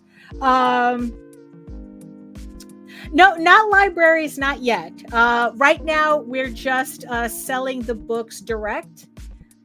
So yes, like I said, the link is in the show notes if you want to check it out some more. So yeah, I remember when I used to read Redwall, and what's funny is that I don't remember much about it, except for the fact like how absolutely obsessive the author was with what the characters were eating, like full detail. I think they eventually did a what is it, like a recipe book, for all the food that was mentioned in Redwall. And I always find that funny, that when I think of Redwall, I think of the food. Well, luckily you should say that. You don't want to pay, that's fine too. I am, if, let's see, it's like, if you don't want to pay, that's fine, because I am also on Webtoons. You can check out Tall Tales on Webtoons for free. It updates every Thursday. Also, if you go over to my website as well, it is also being serialized. The new story arc that I showed here is also being serialized for free on Webtoons as well. So no offense taken whatsoever. It's like, I know things are tough out there, and but there are plenty of different ways for you to enjoy my comics without having to pay 1 penny. So head on over to Webtoon and give me a little thumbs up over there too while you're at it. So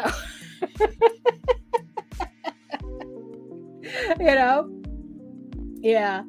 The video game shows the food too. Yeah, you see, because food plays a very important part in Redwall. So that's what I always remember it for. Is the food, right? But now my book that I'm drawing this for, this is more like Lord of the Rings. Lord of the Rings, but with animals. So so right now, this story arc is about this group of warriors who are fighting their way in an enchanted maze that is filled with monsters to get to a fountain in the center that supposedly has healing powers in the water, so that they can rescue a city under siege by rats. And it's like that's kind of like the story of this particular story arc. what am I doing here? So yeah. So I hope that what you see on Webtoons, what you see on the website, is, even without buying anything, is something that you can enjoy. You know. No, thank you, Marcus. Thank you so much. Thank you. I hope, but like I said, I hope that this is something that you can enjoy with us.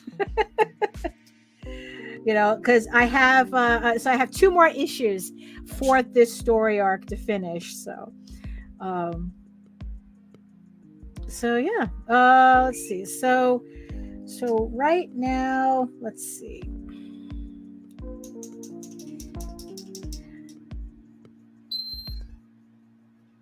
Okay, so right now we're just putting in these rocks here to kind of like bring him more into the scene.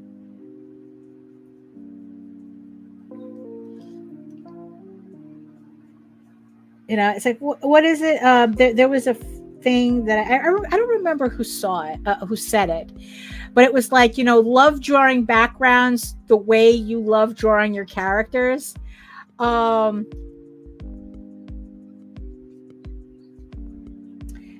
that's really like something that I've been really trying to do. Because it's like the more I guess it's like the more I try to like train myself to do backgrounds more properly, the more the artwork comes together the way it should, right? In the beginning, I used to treat backgrounds more like props, like play props, rather than backgrounds, and it always bothered me as to how like flat everything looked. But when I started to consider backgrounds as environment, as space, not a backdrop, that's when I noticed a shift in what my artwork began to look like. I had someone email me the other day. They emailed me a couple of questions that they were just starting out. They had a couple of issues of their comic, but they were technically still just starting out. And I tried to give her like as best advice as hold on, where's my issue? The best advice as I could. She didn't particularly ask about backgrounds. She was asking about perspective, right? Like, oh, how do you get your perspective on your backgrounds, right? And I literally told her I don't. I really it's like, I go, look, you know what? I've been doing this for a long time. But perspective has always been like has been kind of like very difficult for me. And it's like, it just got to a point where it's like, look, I'm just going to keep faking it until it kind of looks right. Sometimes kind of looking right is better than not having a background at all. I remember like very early on, it's kind of like when you're first learning how to do this, and you hide hands, you have like nothing in the background, you see, and you still see comics to this day where it's like they have entire scenes that have no backgrounds in them, and it got to a point where I made a decision that I would rather have a wonky background than no background at all. Because at least a wonky background is showing that I'm trying to show you an environment, that I'm trying to show you the character in a space. And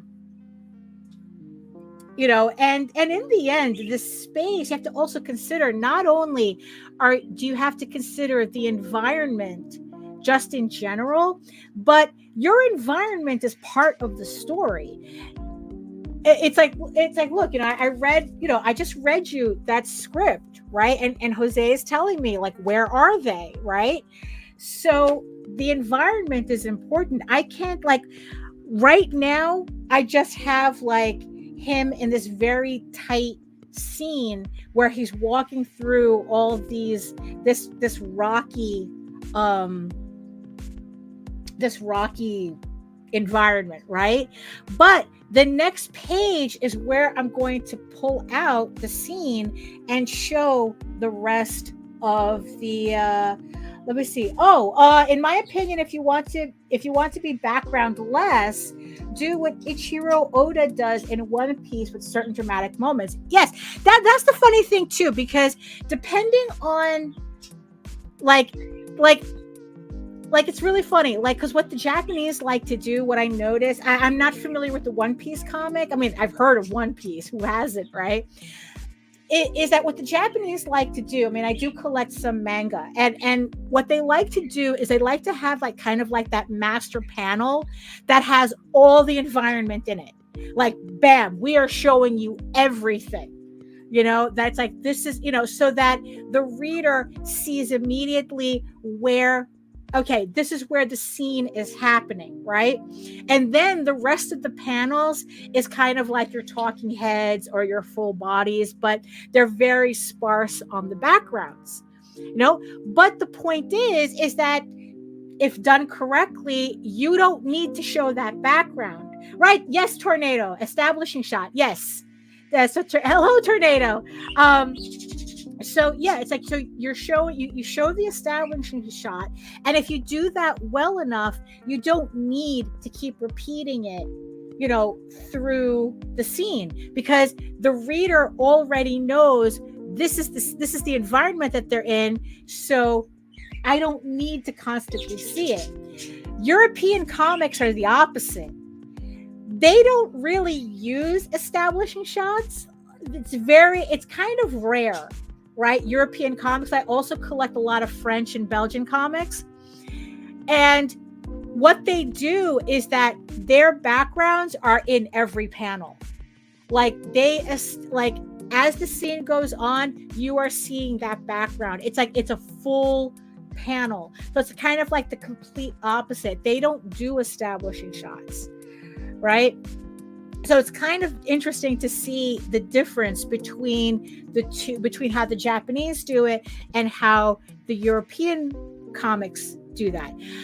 American comics can go either way, it seems. Although American comics are very into establishing shot, and then kind of like, they kind of follow a middle ground between the two, between European market and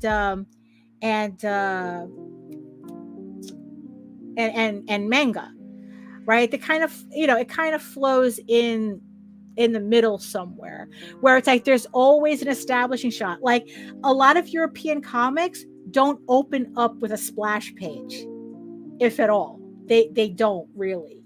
But I happen to like, I grew up mostly on American comics.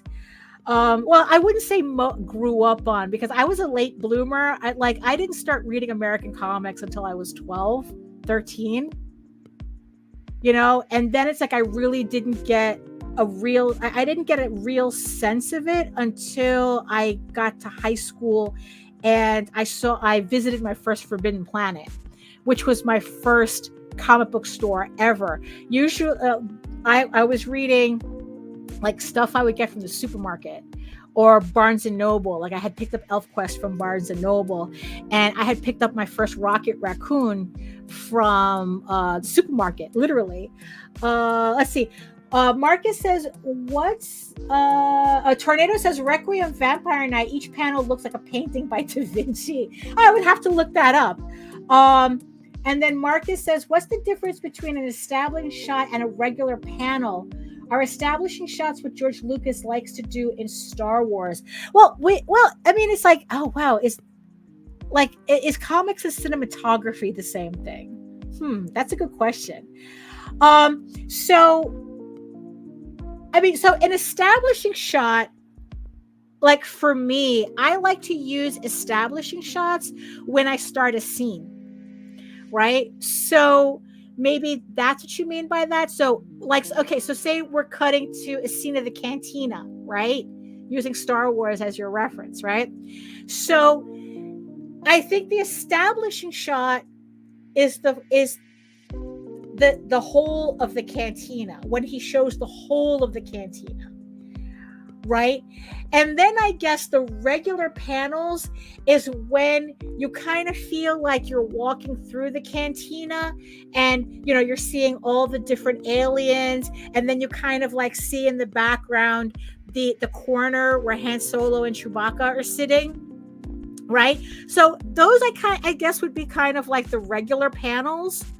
But when you first walk into the cantina and you see the entire cantina, that would I would think that would be the establishing shot. For me, what is the establishing shot? Oh yes, okay. So for my establishing shots, I use them when I start a scene. Now that's different from what I have on the screen right now. This is an opening page. So the opening page for me has a different purpose, right? So for me, the opening scene, the opening page, that's the page that kind of like lures the reader in. So it's like you open it up, you see this guy, you see this cat guy coming out from, and when I'm done with it, he's supposed to look all beat up and bloody, and you're kind of like, oh, what happened to him? Where is he coming from? So that's the opening scene. That's the opening page of the story. Let me see if I have a sample here. Hold on.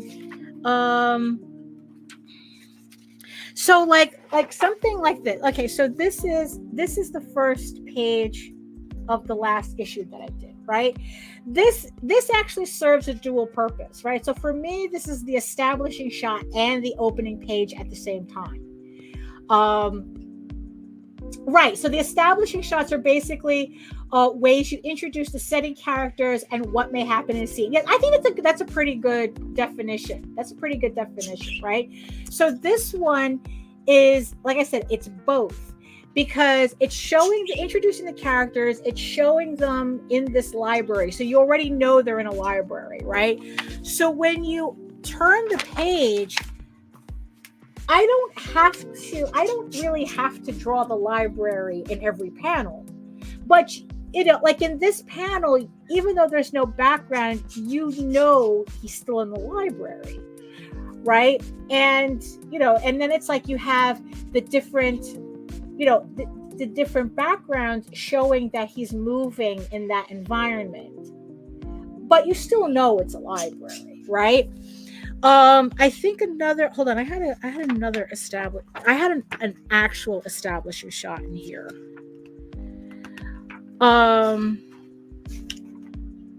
Let's see, where was it?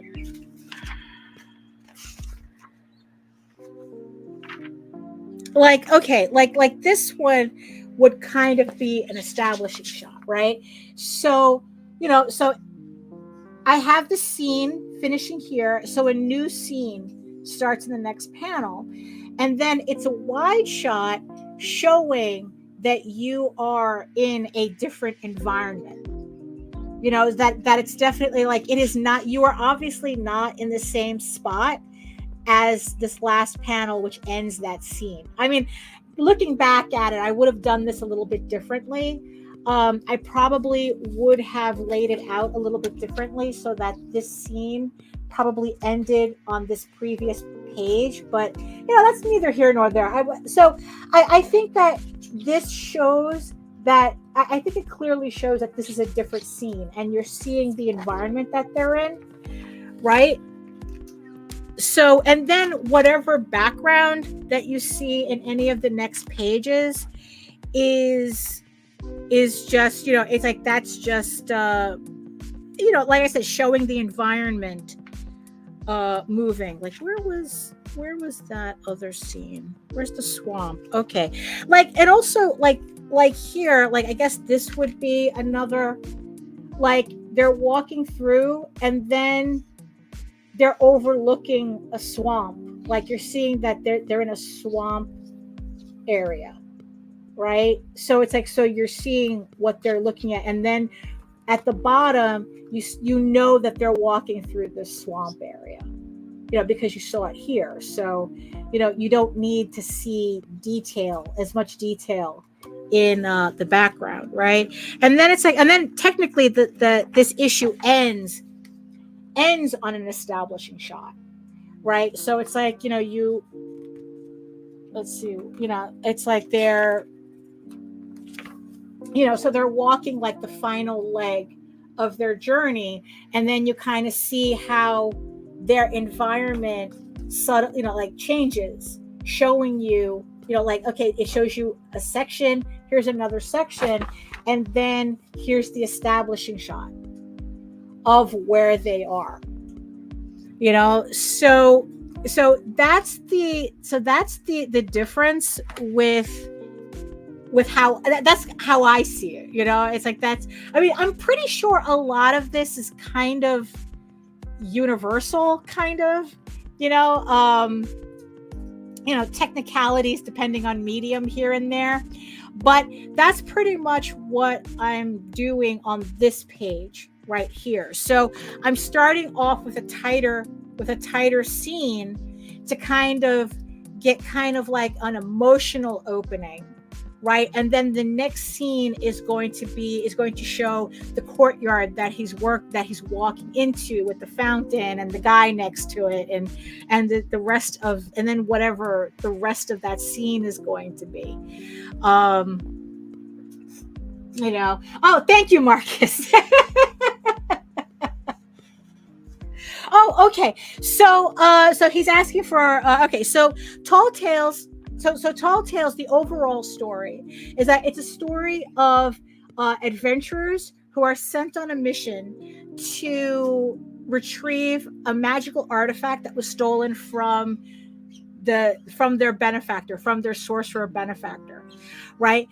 So as the story goes along, right, our heroes, in the middle of trying to find this artifact, end up in the middle of a war between the rats and the trolls. So the rats and the trolls are going to war with each other on a completely separate issue, but it is connected to the artifact that they're searching for.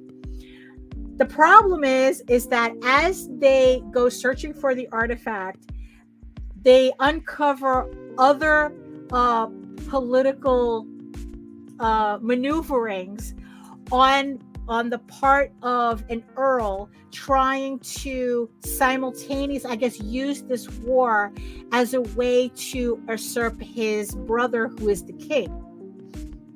So they end up in the middle of this. And the first story arc, Tall Tales Thieves Quest, right? That's this. That is it's a D&D crossed with Indiana Jones. Yes.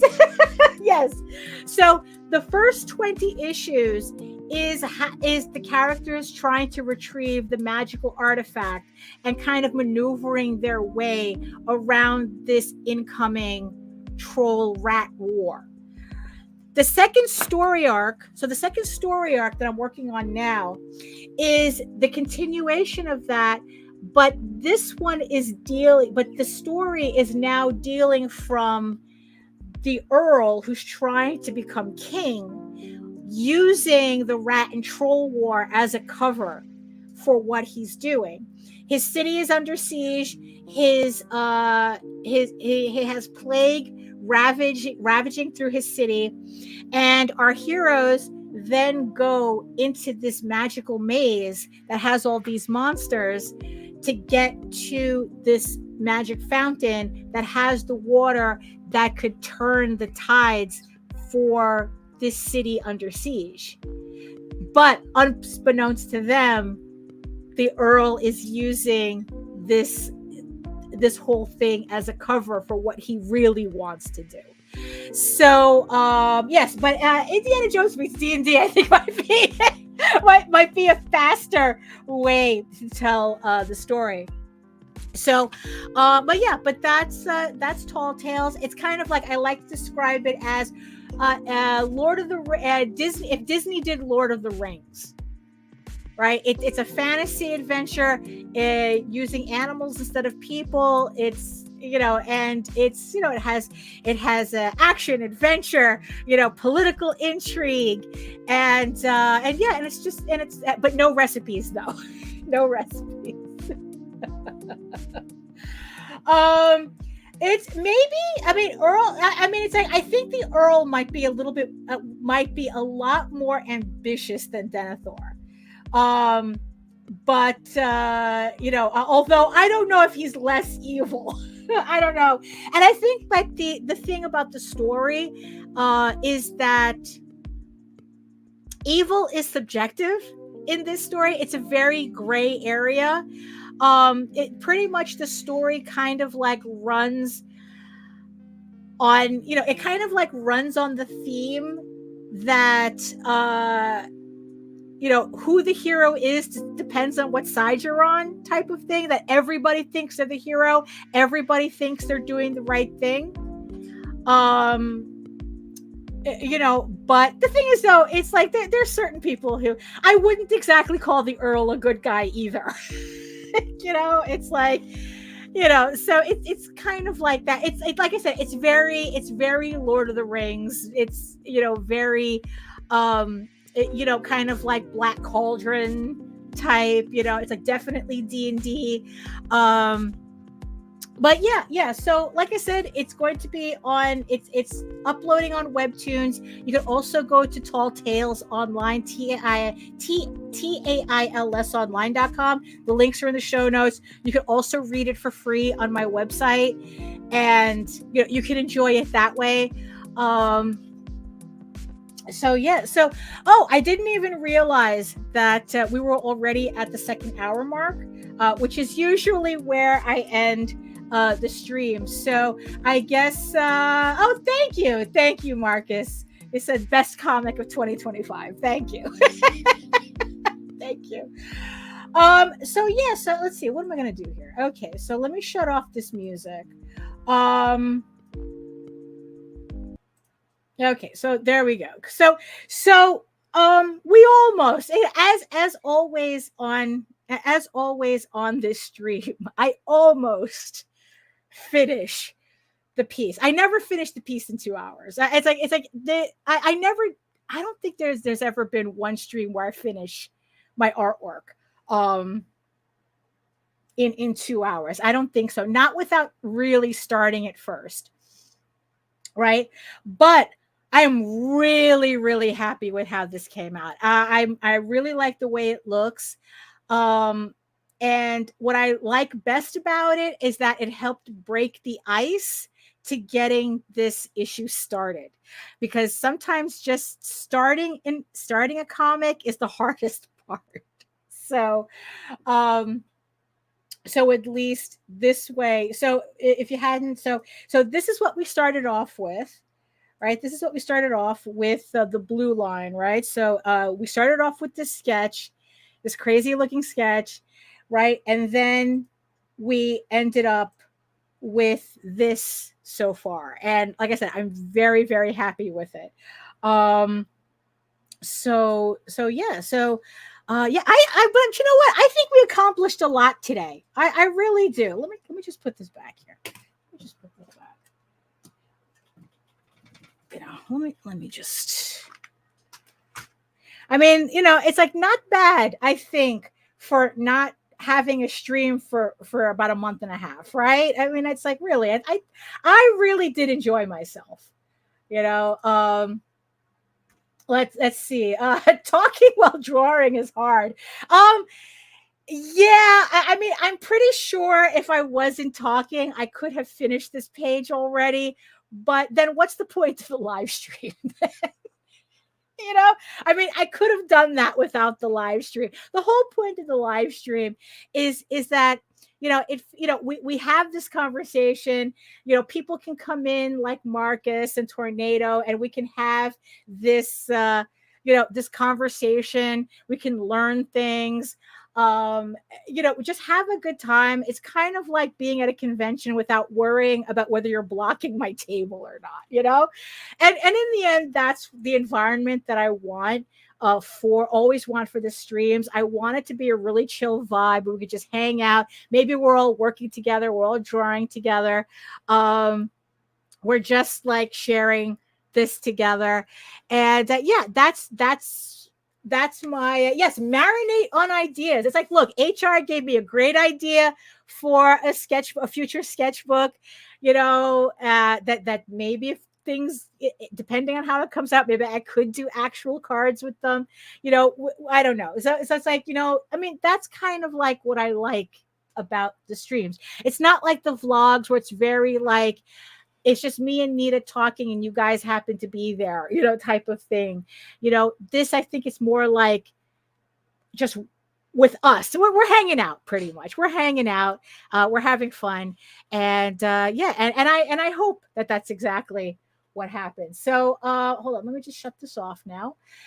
So not bad for a setup that I usually don't use. I kind of do miss my OBS.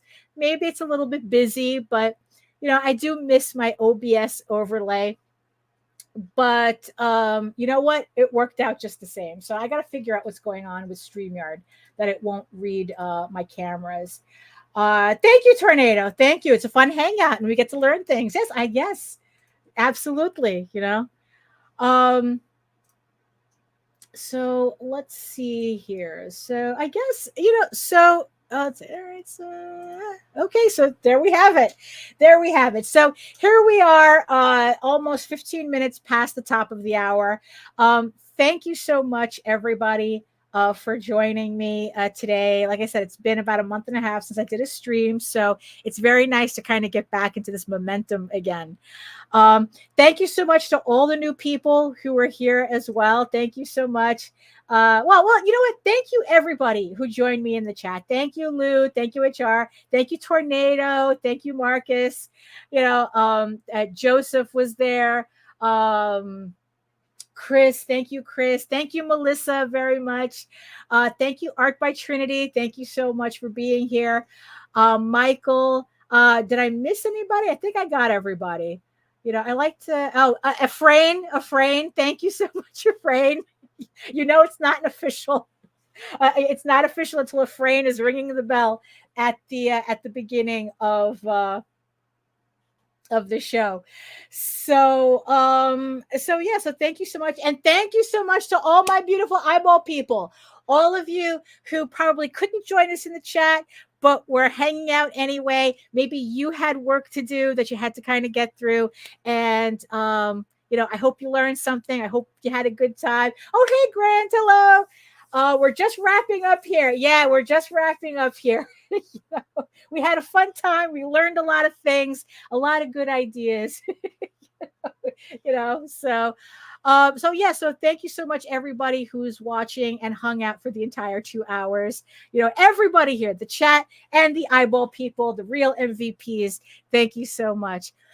Let's see. So where am I here? Yes.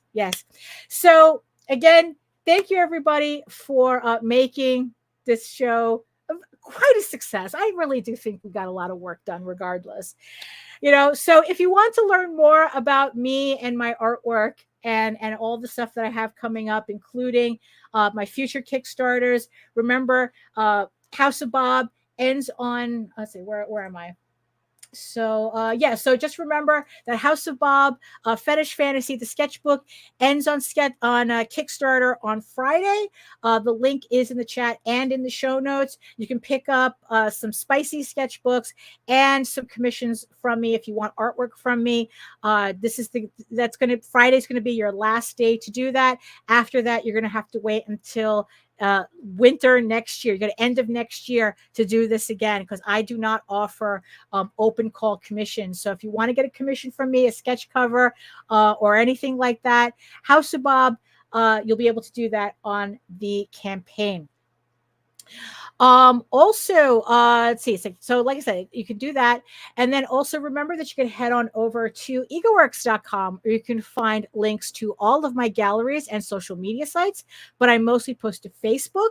If you are interested in seeing sketches and current work in progress updates, if I finish this panel, I'm going to have it on Facebook as well. Just to start it off. But you can go to egoworks.com. That's my main website. You can find all my links there. But like I said, I mostly post to Facebook. But remember that you could also catch me on YouTube as well. Like I said, you can catch me every Monday and Friday at 11 a.m. Eastern, where I do the vlogs with Nita Lanning. We talk about indie comics and self-publishing comics, and probably whatever whatever things I also want to talk about. Our last episode was about my foray into using AI. It's all about Google Gemini, and and my pretty much, I think, the final say I have to have on the technology. So if you missed that episode, that was Monday's episode. I thought it was pretty good. I also have a Substack summarizing also what happened when I was playing around with Google Gemini. So you can check out my Substack as well. And that's pretty much. Oh, okay. So, Jesus Christ, this just to show you I don't know how to end my own shows. And remember, you can read Ego Raven, Heir of the First Unicorn, for free, uploading every day, Monday through Friday, on my website and on Webtoons, where it updates every Tuesday. But if you prefer your fantasy to be more of a Lord of the Rings, furry Lord of the Rings adventure, you can head on, follow the link to Tall Tales, TAILSonline.com. And not only can you read the first 20 issues of Tall Tales for free, but you can catch up on the latest story arc, Tears of the Mother, which is also currently uploading Monday through Friday. And remember that you can also read Tall Tales on Webtoon from the beginning, and it's uploading every Thursday. So remember, Ego Raven on Tuesdays, Tall Tales on Thursdays. So thank you so much, everybody, for joining me on this stream. I have no quippy ending, but all I can say is be better today than you were yesterday, and definitely be better tomorrow than you were today. Thank you so much again, and I'll see you all next time. You are all weirdos. Ugh.